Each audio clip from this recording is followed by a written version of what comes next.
Hi again, Melvyn Westreich, reading from Murder in the Kollel. I'm going to read chapter 4 today. Chapter 4, The Vault. Slattery brought me the discs. Chuck called back with the disc lady's address, and I arranged to meet with Julie Dalton the next morning. Then I took the files and the disc to my car, and when I punched disc lady's address into the GPS, I found that she lived just 1 minute away from the station. Should not take too long. I could get back to studying the file and maybe interview Rabbi Lipsky and the widow later in the day. Gypsy was the pet name I have for the melodious voice on my GPS. And when I'm driving alone, I sometimes have long conversations with her. She's a really good listener, never argues.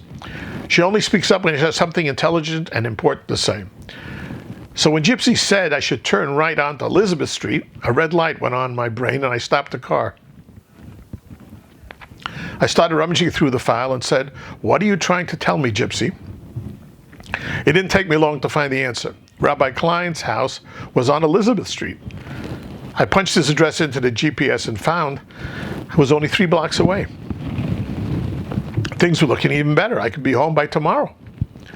This lady lived on Charles Street, which was lined with 1- and 2-story wooden frame homes on big lots set way back from the street. None of the houses could be considered mansions, but I figured that each had to have 4 or 5 bedrooms, nice family places. All the homes seemed in good repair. The lawns were mowed and the shrubbery was clipped. Just about every house had bright flowering annuals blooming in the planters' pots and highlighting the shrubbery. All in all, signs of a thriving community a thriving neighborhood with a lot of community pride. Chuck told me this lady's name was Daphne Lachler. Not an unusual name for Michigan. One of the biggest lakes in the state was Lake St. Clair. There were still many descendants of the French Canadians that settled the area many generations ago. They were the ones that began the systematic screwing of the Potawatomi and Kickapoo Indians that had been the original occupants of this land. Once we white folk got our organized government up and running, the screwing of the Indians really got organized. What an injustice. It is easy to rationalize all those atrocities because people like to forget. In 200 years, I wonder what the world will remember of the Holocaust. Daphne's house was a 2-story white trim gray colonial with shaped boxwood sentinel hedges guarding the front. Just in front of the green area was a colorful mixture of daisies and begonias. The lawn needed mowing but had not reached the call of the neighborhood vigilante stage. There were 2 children's bikes laying across the entrance walk. I cannot tell if they were for boys or girls because the bikes nowadays have unisex cross brace, but the pink handlebar streamers had me thinking girls. From the size of the bikes, I would guess the kids were in the 9 to 12-year-old age. Am I a good detective or what? Let us see if I made any mistakes. I rang the bell and opened the aluminum screen door, and after a few moments I heard some voices. The white entrance door swung open. I was met by a slim, pretty teenage girl who appeared to be 14 or 15 and was wearing an oversized gray MSU sweatshirt and a dark blue pleated skirt. She had white scuffed gym shoes and no socks. Behind her black framed glasses, I could see that her eyes were sky blue. Her long, straight blonde hair was pulled back in a sloppy ponytail. A good-looking kid. So I was wrong about the age. I got the girl part right. "Hi," I said in my most friendly tone. Unless I'm trying to be purposefully intimidate someone, I almost always have to use my most friendly tone when I meet strangers. Over the years, I've learned that people get a little frightened when they are suddenly confronted by an unknown 6-foot man standing on their doorstep. You also have to remember that I was decked out in my yeshiva black suit and fedora. That definitely was not an everyday sight for people in this neck of the woods. So all in all, I was not one that was going to instill confidence in strangers. I cranked up my $7 million smile and I added, "I'm Cy Lincoln and I'm looking for Daphne Lachler." The girl looked me up and down, smiled, and then out of the blue said, "That's me. Shalom Aleichem. Chuck said you would be by." Whammy. Double whammy. First of all, how did Chuck forget to tell me that Daphne is a child? How could I trust this to someone that was not much older than my niece? Secondly, what was it with the Shalom Aleichem? How did she know how to say that? Although there were over 3,000 Jewish students at MSU, the Jewish residents in the greater Lansing area numbered only about 1,000. Considering there were almost 500,000 people living around there, what were the odds? Those two words were the secret code of the Jewish nation. It was like a Western man caught in some godforsaken jungle and surrounded by primitive cannibals. As the natives approach menacingly, he thinks he is doomed. Then suddenly the chief comes forward, grabs his hand, and gives him the secret Masonic handshake to show that they are brothers in the same sacred lodge. She just gave me the secret handshake. And she said it so well. She got the intonation perfect, and the way she said the guttural sound shows she is no neophyte. I could not believe that I had just gotten the secret handshake. Somehow I'm able to stammer out the classic response of Aleichem HaShalom. Of course, I'm a long way from mastering the correct intonation and the pronunciation, so what I say comes out sounding a pathetic Aleichem HaShalom. Very pathetic. My lame answer does not seem to faze her in the least. So what have you got for me? She says, holding out her hand to accept the discs. What was I going to do? No way with the disc going into the hands of this teenager. I held up my hand and said, just a second, I have to make it important. I'll be right back. I turned my back to Daphne and went down the street so that I had some distance between us. I hit the speed dial for Chuck's number, and on the second ring, I heard him answer loudly, "Yo, talk to me." "I'll talk to you all right," I said angrily in a hushed whisper. "Why the hell didn't you tell me that this lady is 12 years old? "Oh yeah, I forgot about that." "How can you forget something like that?" "Si, she's not 12 years old," Chuck said, trying to calm me. "Oh, she's not? What is she, 11 years old?" I answered testily. "What I forgot to tell you is that she looks a lot younger than she is. I've been working with her for almost 12 years. She lived in Detroit before she moved to East Lansing. I think she's got a kid that's 11 or 12 years old." I looked back at the girl who stood smiling smugly in the doorway. I wanted to be sure that I was not looking at Daphne's kid. I saw the fine crinkling of the skin at the corners of her eyes, and the fullness around, definitely not 12 years old. Maybe she was older than she looked. I hesitated before I answered, "And she's good?" "I'm telling you, she's the best," said Chuck. "If she screws this up, I'm coming after you," I warned in jest. "Never thought you wouldn't. You have nothing to worry about. If there's something on those discs, she'll find it," said Chuck emphatically. "Okay, thanks again," I said as I broke the connection and returned to the open door. Before I could open my mouth, she said, "And what did Chuck tell you?" How the heck did she know that I called Chuck? How did the girl finish my question? "No, you called Chuck? Easy. You can hear his yo talk to me in the next county. Besides, he's the one that sent you. So what did he say?" "About what?" I asked in mock innocence. "What did he say when you asked him about how I look too young to do your work?" she asked angrily. I didn't. I was able to stammer. "Yes, you did," she said, placing her fists on her hips, confronting me angrily. "Don't give me that denial crap. You were being judgmental. You were not the first person that thinks I'm too young to do serious work. Don't classify people or their capabilities by what they look like or set them in stereotypes." She stopped her tirade for a moment and then continued in a more subdued tone. "Judge people by their results, what they do, how they react, not what they look like. You know what?" she said as she nodded her head, making a mental decision. "I'm sick and tired of that, Paul. I think I'm not going to take your job. I don't need the work. But besides, I think it's very poor taste. You come to me in your yeshiva boy disguise, which, by the way, doesn't work. So call Chuck and have him find you another disc magician. And for your information, and I have no idea why I'm telling you this, on my next birthday, I'll be 31 years old." "Nice meeting you, Mr. Lincoln," she said with finale, and began to slam the door in my face. Reflexively, my foot shot forward, and I wedged my size 12 shoe between the door jamb before she could get it closed. 15 years on the force taught me a few things. She was not going to slam the door in my face. No, siree. But the move did not go as I planned. See, when I was on the force, I wore heavy service shoes, and there was little danger that my dainty foot would get crushed by a heavy door moving at a great velocity towards the door frame. But now I was wearing flimsy black gym shoes because that's what you wore when you were in the yeshiva boy outfit. Also, it was a really heavy door, and she was pushing it with all she was worth. Ouch, that hurts. I put on an even broader smile. I was not going to wince or to show her that I was in any kind of pain. That was a macho rule. You toughed it out. At first, she could not figure out why the door would not close, and she was struggling to swing it shut. She looked out and saw my foot. Then she smiled and said mockingly, "Real smooth." I tried to continue. "Look, Miss Lachler, I don't know." Suddenly she yanked the door open again and said loudly, "My name is not Lachler, and my first name is not Daphne. My name is Daphna Lachler," she said in desperation. "Why can't you Gentiles learn to say the ch sound?" "Because it's tough to do," I said in my defense. "You naturals don't know how tough it is. In order to make the ch sound, you got to move your tongue down towards the floor of the mouth and then make a sound like somewhere between gargling and clearing your throat and choking to death. But I'm..."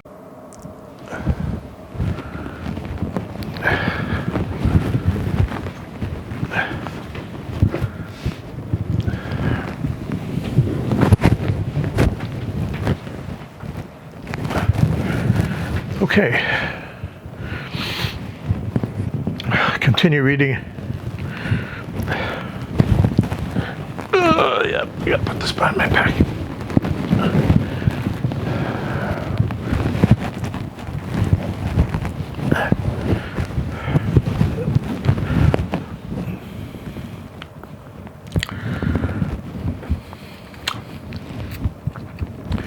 Continue reading from the book. But I'm practicing. "What are you practicing for? Halloween?" she said mockingly. "In addition, Miss Lachler," that was as close as I could get to the ch sound, "there's nothing wrong with being a Gentile, but as it happens, I'm Jewish." "It's Mrs. Lachler and not Miss," she said. Then as she processed what I had just said, her expression changed. She cocked her head to one side and sort of squinted. "You're Jewish?" "Yes," I said proudly. "Detective Sergeant Simon Lincoln of the Detroit Police Department? Tough street cop, even tougher detective, 15 years on the force, super tough private investigator. You're Jewish?" she asked incredulously. "How did she know all this information?" "What are you surprised about? Why can't I be Jewish? And what about you getting uppity and telling people that you don't even know that not to be judgmental?" I chided. "Seems to me it's the pot calling the kettle black." She pointed her index finger at me and she said, "No, it's not that. It's very rare to find Jewish cops. You see," she said tentatively, "I mean, you do know that over the years Jewish people have always gone for the freestanding professions. You know, doctors, lawyers, accountants. Mostly because they weren't allowed into the other professions. You can be the best darn farmer in the country, but if the government decides to expel all the Jews, you can't take your farm with you. But I am Jewish, and I was a cop, and now I'm a private investigator." I hesitated for a moment and then added, "Well, actually, right now I'm not." What was I trying to say? "Not what right now? Not Jewish? Not an investigator?" she asked. "Oh, never mind," I said, waving my hand to stop the conversation. Why was I arguing with this lady? "I just want to know if you can check out my disc. If the answer is yes, fine. If not, I'll be on my way." "And what do you mean my yeshiva boy disguise doesn't work? What's not to work about it?" "Are you kidding me?" she asked, adding a guffaw. "You're too old, you're too big, and you say Shalom Aleichem like you just came back from communion. That's what doesn't work." "Is that right?" I said, nodding my head. "Absolutely right. You will never be able to convince anyone with eyes and ears that you are a yeshiva student," she said with finality. "That's funny. See, I've been learning in Rabbi Kalmanovich's yeshiva for the last 8 months, so I guess that makes me a yeshiva bocher." Daphna's mouth dropped open. "You're kidding me." I shook my head from side to side. "I'm afraid not. I'm a yeshiva bocher, tzitzis and all," I said, holding out the fringes of my small prayer shawl that came out at the waist of my pants. Daphna was still unable to speak. A female voice somewhere in the house yelled, "Daffy, what's keeping you?" "Be right there, Mom. Someone's at the door," said Daphna, still looking at me dumbfounded. I heard a scamper of feet, and then 2 girls dressed in long dresses stuck their small heads out the door. One was a blue-eyed strawberry blonde who looked to be about 12 years old, and she was accompanied by a dark-haired 10-year-old.